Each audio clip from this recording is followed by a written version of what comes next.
the bus driver is a key human rights actor. Come on, he's the one helping us on climate. He's bringing access to education for children, and without a school bus, many children would not get to education. Right to health for many people without a car, etc. So he really a key human rights actor. And if you start looking at that person in that light, first of all, it brings a lot of pride to the bus driver, who sometimes are seen as a grumpy old man. But no, I mean, I'm a human rights actor, and I'm helping all these people. If that's how you see me, then I can tell you, why is it that we are not covering the ghettos better? Why are we not covering the rural areas, the children out there better with our services? If you're really serious about me being a human rights actor. So this is where you suddenly start to see this change potential by using the charter.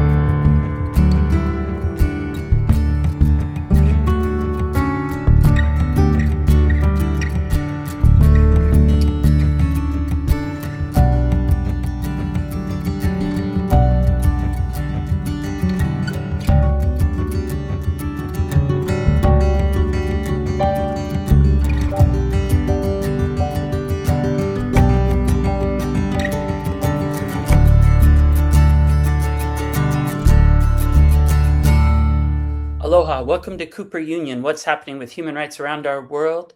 And today we're very fortunate to be joined by two amazing advocates who are organizing at the city level, but also at the global civil society, and being able to bring the global down to the local. Today we're joined by Sarah from Utrecht, and it's so great to have Sarah share with us some of the important work that she does. She's a community organizer and action researcher based in Utrecht, Netherlands. Also, it's very much an honor to be reconnected again with Morten.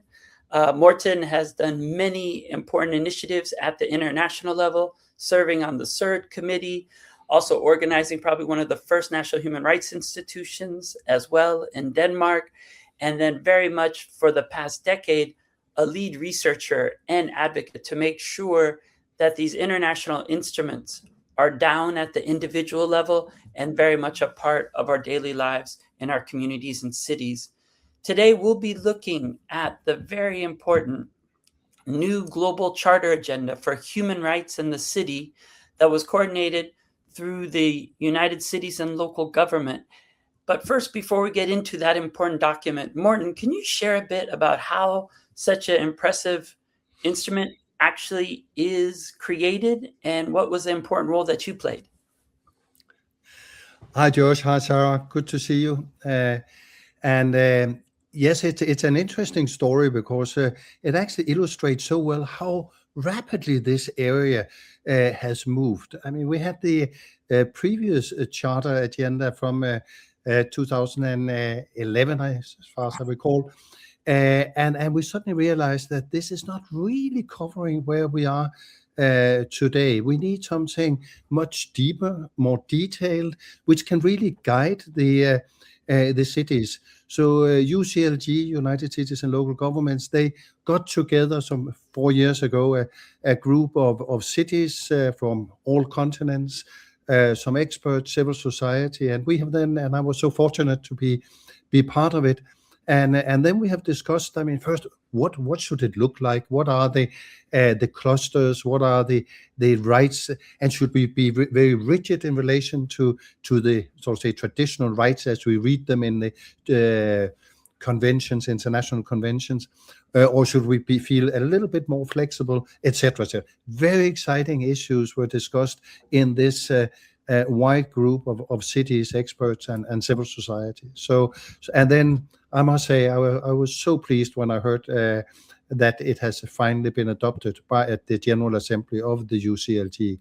It was definitely with 250,000 cities across the world, which actually have said this is what we want to work on. And of course, we know that not everybody will, but at least it's another step in a journey which is increasingly accelerating.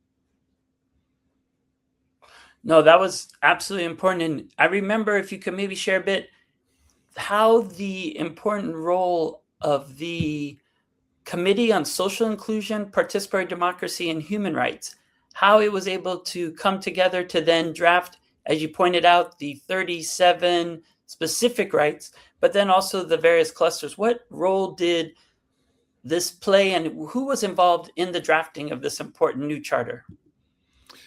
The drafting was made in the process of cities, sort of the lead in sort of in writing and also putting proposals to us in the meetings. That was the UCLG, the Committee on Social Issues, which was also the lead in the previous on the previous charter.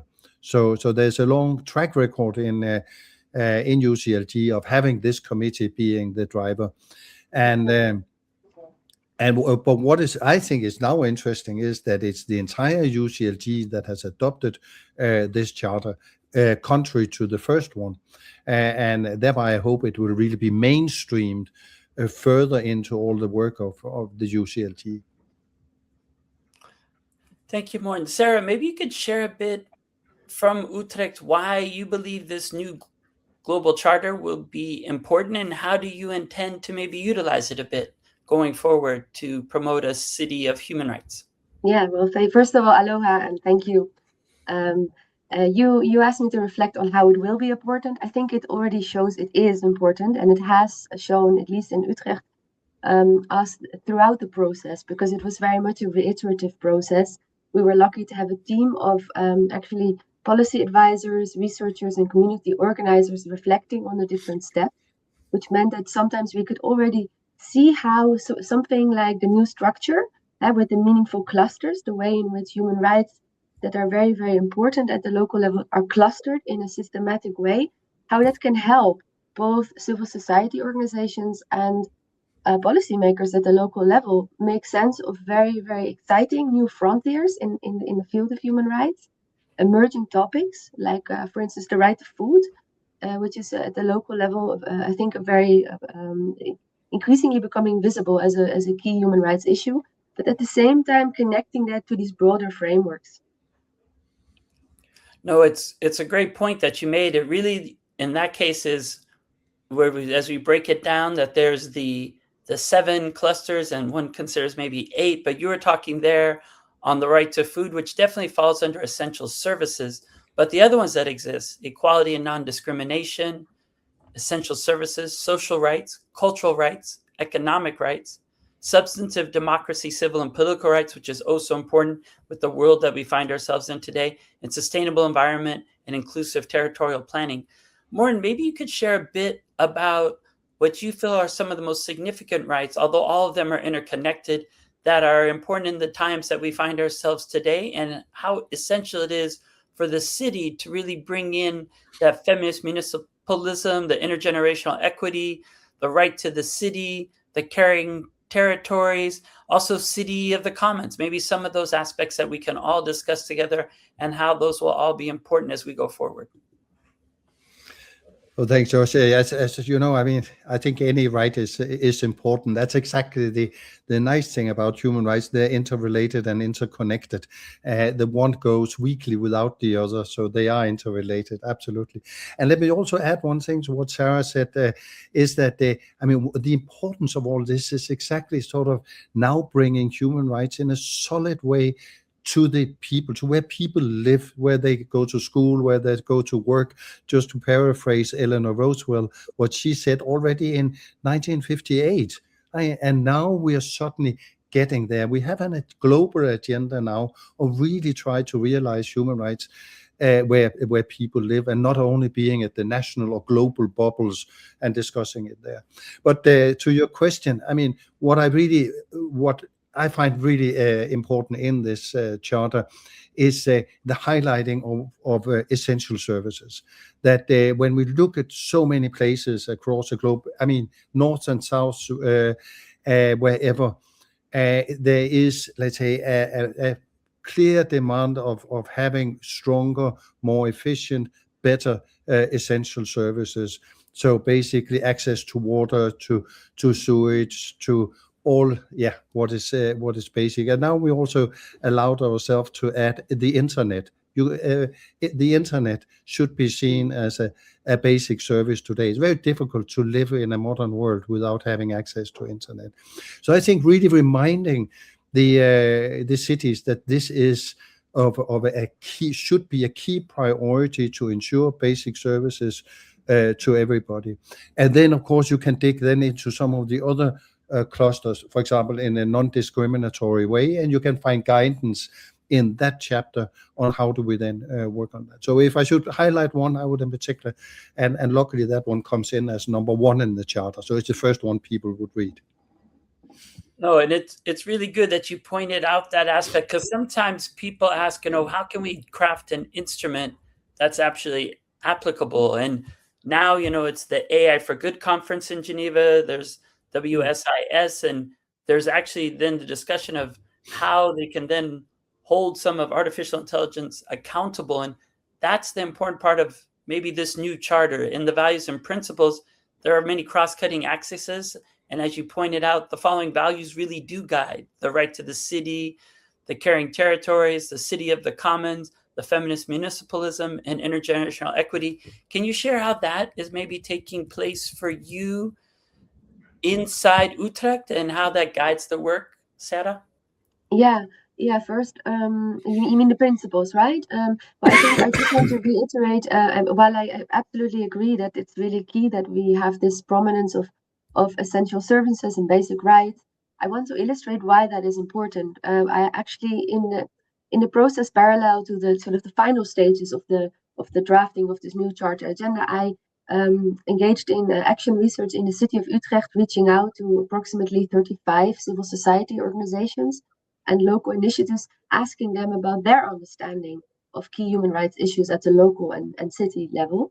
And one of the things that I found is that people still associate human rights at the city or local scale often primarily with the principle of equality and non-discrimination. And they said, while that they agree that that's important, they feel that because of the increasing challenges such as the housing crisis, actually they feel that for human rights at the local level to be truly meaningful, it is really, really important to have a broader framework that also acknowledges in a better way other emerging human rights issues. Now, one is, of course, also social rights, but I would really like to also flag another, which is digital rights. We often talk about digital rights. I think there's sometimes a sort of a technocratic hope that digitalization will make a lot of things easier, but we also see that it also poses new challenges at the local level in particular. And I think it's really important that this framework also kind of captures this and links it to really broader debates. Now, you briefly mentioned feminist municipalism. I would like to also say something about that. I think there's a great connection in this new charter agenda to important topics such as not only participatory democracy, but also co-creation of the city, including inclusive public spaces. And I think that is a really so it's of course also about accessibility and conventions such as the CRPD, but we shouldn't forget gender and gender in relation to different clusters of human rights, whether that is substantive democracy or inclusive urban planning. And I think the agenda also does a good job at really meaningfully bringing together both these principles and these different clusters of rights.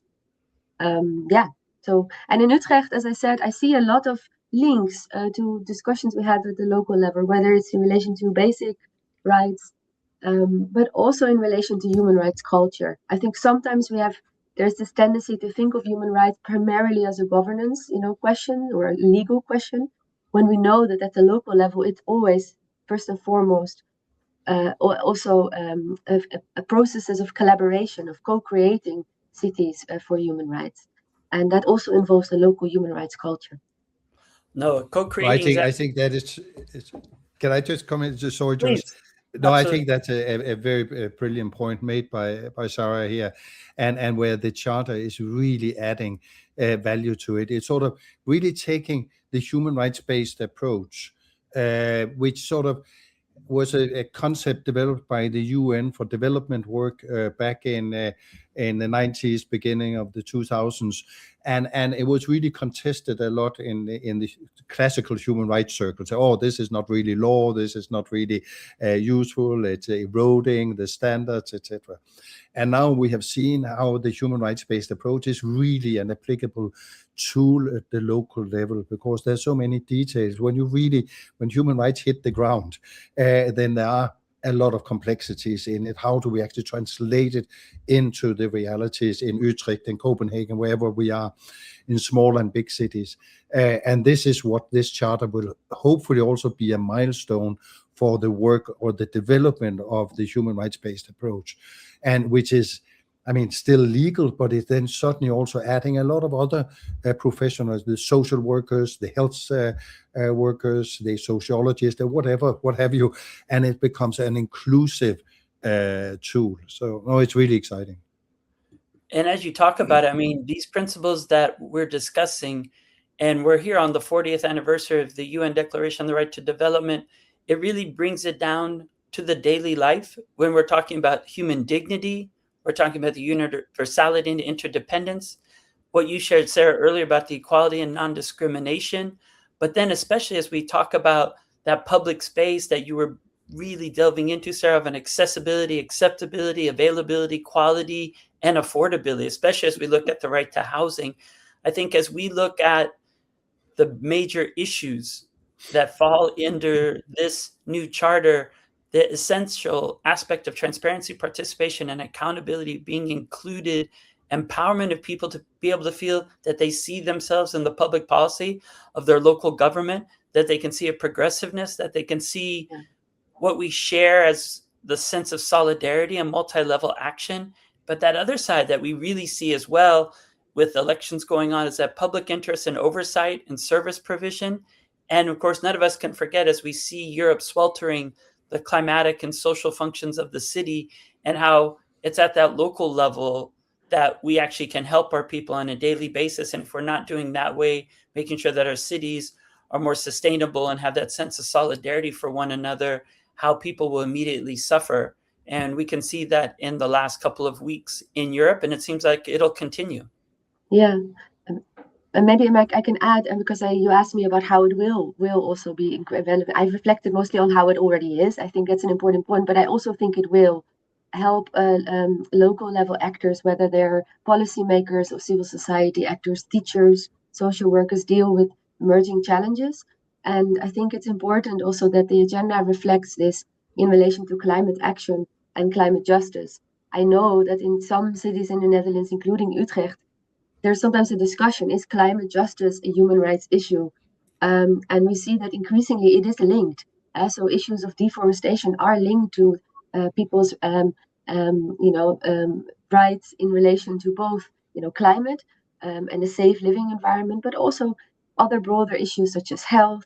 And so I think it's really, really important that this framework does that, right? It looks at basic rights and at the same time at emerging challenges of and issues such as heat. How are cities responding to the rights of homeless, for instance, do not only relate to housing. It also speaks to broader issues of how can we protect the health and well-being of vulnerable residents in increasingly hot urban environments, in ways that really reflect these broader principles and not only look at it from a singular human rights issue in relation to the right to housing, but in a systematic and structured manner. Morten, would you like to add on to that? Yeah, on the homeless, certainly, and I think what the human rights-based approach here adds to it is that, okay, you have a homeless person, and then many places they're just ignored. That's an issue. Then, in other places, you say, okay, the person is homeless. We have to find a home, and then you sort of say, look for a home. Where the human rights-based approach would actually go the other way around and speak to this person and say, why are you homeless? What is the situation? And then suddenly you will disclose that this person actually cannot live in a regular home and if you put them in the home, then things will go terribly wrong and at least not improve. So the human rights-based approach is always this approach where you take the outset in the individual to the extent you can meet the specific situation of that person. But I've seen cities, let's take Mexico City, for example, where they have done extremely well in saying, okay, you cannot live in a home. So how can we contribute to create a dignified situation where you are on the street or living in a different sort of shelter or whatever. So I think this is what we can learn. No, I And think, let me just also add to the if you allow, add to the climate.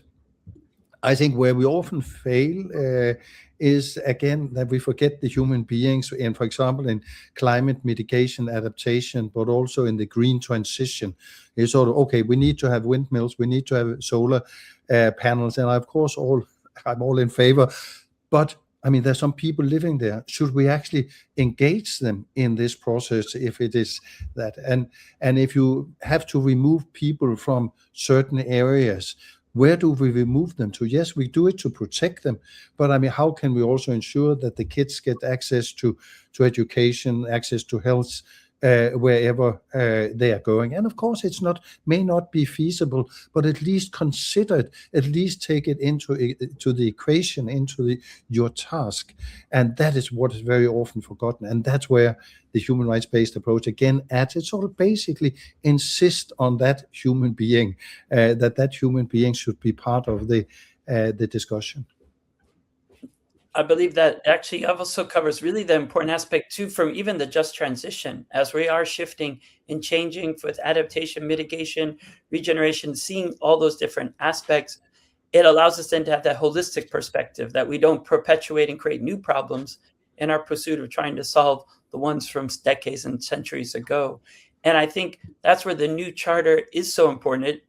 It actually allows us to reflect, right? If we think back, Morten, and I know you're very involved, from the World Conference on Human Rights in Vienna, where we've come from there to then come up with a European Charter for Safeguarding of Human Rights in the Cities, and the original Global Charter, Guangzhou Guiding Principles for a Human Rights City. Maybe as we reflect, we can see how this document that was adopted, of course, at the important Tangier Conference, the UCLG Congress World Summit of Local and Regional Leaders, maybe we can see where we've come, but also how valuable it is in this time as we look at a new generation of universal local public services, which was the main theme of the UCLG meeting.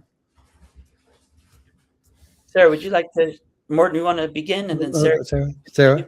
No, you start, Morten. I'm still reflecting on there's a lot to say. And exactly. No, but I have to say it has been a fascinating journey.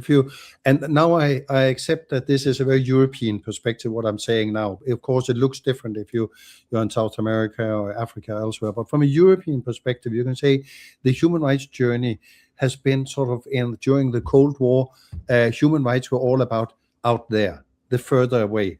It was easier. It was extremely easy in Europe to solve racism, apartheid in South Africa. And then when it moved closer to Europe, then it was more problematic. And so we know that story. Anyhow, so it was part of our foreign policy. It was out there. Then after the end of the Cold War, where there was a domestication of human rights, and we started discussing human rights at the national level, in the parliaments, the court started applying the convention. And that was very much thanks to the Vienna Declaration, the meeting in 1993, which sort of really a milestone in relation to setting that new agenda of domestication. This was where the national human rights institutions that you mentioned, Josh, in the beginning, and we were at that time 5 institutions, and I was heading the Danish Institute, which was one of the 5 that still exist. And now there are more than 100. So it was, again, a national institution, an institution to ensure implementation. But of course, at that time, we didn't talk about the very local level. It was the national level. Then we get into the zeros, and you start then seeing the cities in Latin America with Rosario, 1998, Graz in Austria in 2001, declaring themselves as human rights cities. And then the charter, and you have listed it all brilliantly, Josh, the Guangzhou, and now this milestone. So I would Of course, you should always be careful, but I would not hesitate to actually put this on par with the Vienna Declaration. That you have the Universal Declaration in 1948, and then the Vienna Declaration 1993, and now this charter. Come on, it's 250,000 cities that adopted it, and we know that UCLG has a very close interaction with the UN as well. They're not behind or does not have a share in the document, but of course they're completely backing it. So this is sort of outline this massive journey. And so just to wind up, I think it's sort of these days where we see so much pressure on human rights. We see a lot of pressure from the national level, and the big superpowers, the dismantling, the disrespect. But this is where what is coming up now is from bottom up. There's an enormous bottom up push against it. So in that way, it gives hope. Yeah. If I may add, and first of all, Morten, thank you for your terrific kind of overview, I think, of this really multifaceted process, a journey, as you say, of bringing human rights, home or to the local level. I think what I've always emphasized when I've thought about this is, the very different routes that different cities across the world have taken in this process. And I think we have seen that, as Morten reflected, in the early 2000s with different cities, self-declaring and positioning themselves as human rights cities, or in some cases as a city that respects the right to the city and in relation to human rights too. And I think that has been for a long, so it's been really important to, first of all, reflect this diversity, to emphasize this diversity, and that some cities really have organized around principles of, feminist principles, others the right to city, and others more specific human rights issues. But I think what this document really reflects is that after years of these sort of local important milestones and steps, different cities experimenting with really using human rights in their policies, and then also in their structures and in their collaborations. This, for me, is really an important phase in developing a shared language at a time of great challenges. Morten just referred to it, I think, across the world, not only in Europe, but especially in other parts as well. We see civic space, the space in which we can, meaningfully collaborate around human rights under increasing pressure. And so I really hope that this new charter agenda will provide, on the one hand, a source of inspiration, but also legitimation at a time of, increasing pressure from different parts. So I think, the diversity of journeys will always be there. And I think the charter agenda will be translated and vernacularized in different ways at the local level, like we've seen before. But at the same time, I hope that it also provides a great structure for cities to exchange and to learn from each other's journeys in the years to come. No, I agree with you. It's an amazing, if we look at it from that context, and it is true, around the world, we see nation states undermining the international human rights instruments and the UN and what has created that culture of human rights, guaranteeing respect and rule of law. And at that 2026 Tangier Congress and the World Summit of Local and Regional Leaders, from 22 to 25 June, you can really see people coming forward with solutions and local multilateralism showcasing what is possible. And we refer to it as municipal multilateralism in the work that we do in Maui and across Hawaii. And as Morten shared it, we have come a long way. With Rosario, we had then the first city in the US, Washington, D.C., becoming a human rights city. Hawaii then became the first state of human rights, uniting all the islands to support human rights in Hawaii and bringing human rights home. And Morten, it reminds me of just a couple of weeks ago, where then you were able to speak to the Human Rights Cities Alliance, where we had cities from Atlanta, Philadelphia, making sure that everyone was there, Pittsburgh, to talk about what this means to them. And then I think it almost gets me to ponder how this new charter is important to everyone when they see it. But it was exciting that it was just adopted last month. And now the next phase comes of implementation, where we can really see what's going on and see what's possible as we move forward. In our final moments, maybe, Morten, you could share, as well as Sarah, looking at the new charter and looking at those 37 rights, does any one or a couple of those rights stand out to see what will be so valuable going forward and how we might be able to utilize that, or how you already have? I remember the story you shared with us, Morten, of what Rob talks about, Rob Robinson from New York City. And he talks about us all being not just human rights defenders, but human rights enforcers. And you shared about talking to a bus driver to give them that deeper sense of, it's transport and it's getting people to where they are. And every degree that we're able to keep it lower than 1.5, and every fraction of everything we do and every action that we take, in a way, this municipal multilateralism shows that we might be able to save the planet and each other by organizing here with these global standards that have evolved over the past 8 decades and centuries of really philosophy. Yeah, no, certainly. I mean, it's the bus driver is a key human rights actor. Come on, he's the one helping us on climate. He's bringing access to education for children, and without a school bus, many children would not get to education. Right to health for many people without a car, etc. So he really a key human rights actor. And if you start looking at that person in that light, first of all, it brings a lot of pride to the bus driver, who sometimes are seen as a grumpy old man.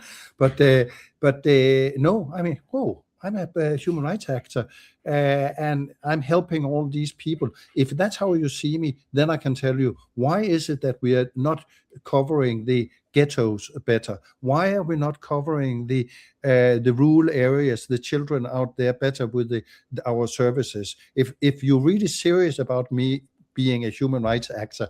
So this is where you suddenly start see this change potential by using the charter. And of course, looking forward, I think one of the key aspects in the charter is also on the AI, as Sarah has already mentioned it. I think this one thing that gives me the shivers is when I hear about excited cities talking about being a smart city. Smart city without human rights can be extremely dangerous, because then it can be controlled, it can be surveillance, it can be facial recognition, and all these issues.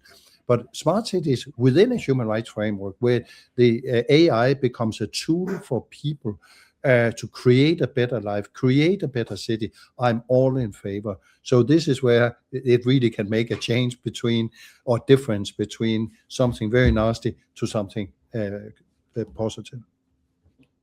Thank you. Sarah? Yeah, if I may add just to that last point, I think often when we talk about digitalization and AI, we look at these, perverse effects, but I think it's really important also to really bring it down to very concrete examples. For instance, Utrecht it's a university city. It has several universities, including a University of Arts that is quite well known also for the animation industry. So there's a lot of young filmmakers working on animation, and I know that a lot of them are very, very worried about the sort of rampant and rapid increasing use of AI to generate images, including film. So they're also worried for their profession, how it will shape their job opportunities at a time where there's already rising costs and so on. So I think it's also really important to again look at this interrelation between these broader challenges. I thought about your question about if you have to single out one, and I think it's challenging. Again, I want to come back to the right to food. I think what is great about this here is that you see a link between different actors. So say between local farmers and local teachers, who together can really bring into focus the importance of the right to food, including local solutions. And schools, we often think of schools as important arenas for human rights education, but there are also important, we know from many cities, including in the Netherlands, for the right to food, because a lot of school children actually depend for their breakfast and meals on the schools in that they attend. So I think these kind of this right is the right to food for me is, I think, one that I will keep highlighting. But maybe to conclude, a lot of cities are increasingly super diverse, and we often talk about the rights of migrants, including vulnerable migrants. And I think what is also important is to highlight that migrant communities are actually really important also to human rights culture, in the sense that I know from examples across Europe that there are many migrant organizations, cultural spaces that work together with artists, that really also are trying to promote an inclusive memory culture. So really to think about when we talk about citizenship or peace or war, like what events do we commemorate? What struggles do we commemorate? And how can we do that both in a sort of looking toward learning from the past, but also looking forward or looking at contemporary human rights violations, conflicts, and wars?